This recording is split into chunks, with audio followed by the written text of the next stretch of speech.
നമസ്കാരം. NSSന്റെ ലക്ഷ്യം എന്താണെന്ന് ആർക്കും അറിയില്ല. ശബരിമലയിൽ 2 വർഷങ്ങൾക്ക് മുമ്പ് സ്ത്രീകളെ പ്രവേശിപ്പിച്ച് ശബരിമലയുടെ മനസ്സമാധാനമൊക്കെ നഷ്ടപ്പെടുത്തുകയും ഒക്കെ ചെയ്ത പിണറായി സർക്കാരിന് വീണ്ടും കൈകൊടുക്കാൻ കാണിച്ച ആ ഒരു സ്നേഹം അല്ലെങ്കിൽ ആ ഒരു ഉദ്ദേശം അത് സംശയത്തോടെ തന്നെ കാണണം. കാരണം പണം കണ്ടാൽ കണ്ണ് മഞ്ഞളിച്ചു പോകുന്ന ഒരു തരം സർക്കാരാണ് നമ്മുടെ പിണറായി സർക്കാർ. ആ സർക്കാരാണ് നമ്മുടെ കേരളം ഭരിക്കുന്നത്. കാരണം പണം മാത്രം കിട്ടിയാൽ മതി.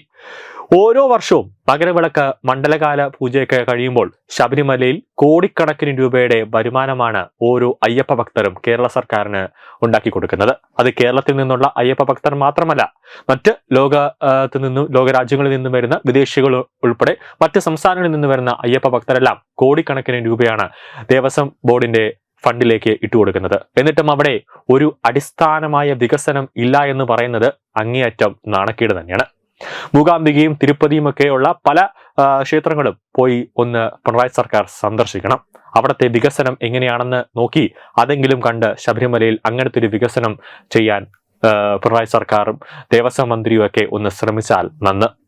അതുകൊണ്ട് തന്നെ ശബരിമലയിൽ ഏത് നിരീശ്വരവാദിയെയും വേണമെങ്കിൽ ഏത് രാജ്യദ്രോഹിയെയും പണവുമായി വന്നാൽ കേരളം ഭരിക്കുന്ന പിണറായി സർക്കാർ പിടിച്ചു കയറ്റുമെന്ന കാര്യത്തിൽ ഒരു സംശയവും വേണ്ട. ഈ ആർജവവും ഈ തന്റേടവും പിണറായിക്ക് കേരളത്തിലെ മുസ്ലിം പള്ളികളിൽ കാണിക്കാൻ ധൈര്യമുണ്ടോ?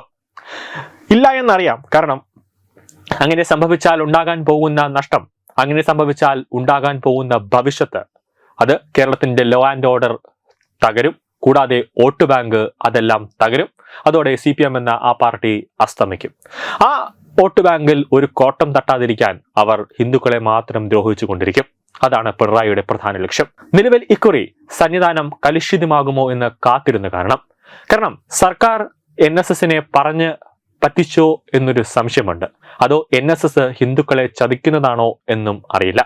നിലവിൽ ആഗോള അയ്യപ്പ സംഗമത്തിൽ NSS പങ്കെടുക്കുമെന്നും NSSന്റെ പ്രതിനിധിയെ ശബരിമലയിൽ ആഗോള സംഗമത്തിൽ പങ്കെടുക്കാൻ അയക്കുമെന്നാണ് സുകുമാരൻ നായർ പറഞ്ഞിരിക്കുന്നത്. രാഷ്ട്രീയക്കാരെ പരിപാടിയിൽ നിന്നും മാറ്റി നിർത്തണമെന്ന് NSS ആവശ്യം അംഗീകരിച്ചതിനെ തുടർന്നാണ് സംഗമത്തിൽ പങ്കെടുക്കാൻ തീരുമാനിച്ചതെന്ന് NSS പറയുന്നുണ്ട്. ഇപ്പോൾ വലിയൊരു പ്രതിഷേധം ഉയർന്നപ്പോൾ വിശദീകരണക്കുറിപ്പ് പുറത്തിറക്കിയെങ്കിലും അതൊന്നും തന്നെ തള്ളി പറയുന്നില്ല NSS. ആ കാര്യവും ശ്രദ്ധിക്കേണ്ടതാണ്. ഇതിന് പിന്നാലെ തങ്ങളുടെ ആവശ്യങ്ങൾ അംഗീകരിച്ചതോടെയാണ് പ്രതിനിധിയെ അയക്കാൻ സുകുമാരൻ നായർ തയ്യാറായത് എന്നാണ് NSS പറയുന്നത്. പക്ഷേ ഹൈന്ദവർക്ക് സംശയമുണ്ട്. NSSന് പുറമെ SNDPയും സംഗമത്തിന് പിന്തുണ അറിയിച്ചിട്ടുണ്ട്. എന്നാൽ സംഗമത്തിന് എതിരായ നിലപാടാണ് BJP സ്വീകരിക്കുന്നത്. ആഗോള അയ്യപ്പ സംഘം സെപ്റ്റംബർ 20-ന് പമ്പാ തീരത്ത് സംഘടിപ്പിക്കുമെന്നാണ് സംസ്ഥാന സർക്കാർ അറിയിച്ചിട്ടുള്ളത്. വിവിധ രാജ്യങ്ങളിൽ നിന്നായി 3000 പ്രതിനിധികൾ അണിചേരുമെന്നാണ് അവർ അവകാശവാദം ഉന്നയിക്കുന്നത്. കേന്ദ്രമന്ത്രിമാർ, മറ്റ് സംസ്ഥാന മുഖ്യമന്ത്രിമാരടക്കം പങ്കെടുക്കും. ചരിത്രത്തിൽ ആദ്യമായാണ് ഇത്രയും പ്രതിനിധികളെ പങ്കെടുപ്പിച്ച് അയ്യപ്പ സംഘം സംഘടിപ്പിക്കുന്നത്. പ്രതിനിധികളെ സ്വീകരിക്കാൻ KSRTC സൗകര്യം ഏർപ്പെടുത്തുമെന്നും സർക്കാർ പറയുന്നുണ്ട്.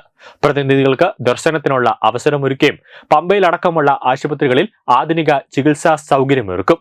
അതായത് സ്വാഭാവികമായി സാധാരണഗതിയിൽ ദർശനത്തിനെത്തുമ്പോൾ സാധാ അയ്യപ്പ ഭക്തർക്ക് എന്തെങ്കിലും ഒരു ബുദ്ധിമുട്ടോ അല്ലെങ്കിൽ ഒരു അസുഖമോ വന്നു കഴിഞ്ഞാൽ ഈ VVIP എന്ന ആ പട്ടം സംസ്ഥാന സർക്കാർ ചാർത്തി നൽകിയിരിക്കുന്നവർക്ക് എന്തെങ്കിലും ഒരു ബുദ്ധിമുട്ട് വന്നാൽ ആദ്യം അവർക്ക് ചികിത്സയുള്ളൂ. അതിനുശേഷം മാത്രമേ അവർക്ക് നല്ല കൂടിയ ചികിത്സയും സാധാ അയ്യപ്പ ഭക്തർക്ക് ഏറ്റവും കുറഞ്ഞ ചികിത്സ, അതാണ് സംസ്ഥാന സർക്കാരിന്റെ മനസ്സിലുള്ള എന്ന കാര്യം നമുക്ക് അറിയാവുന്നതാണ്.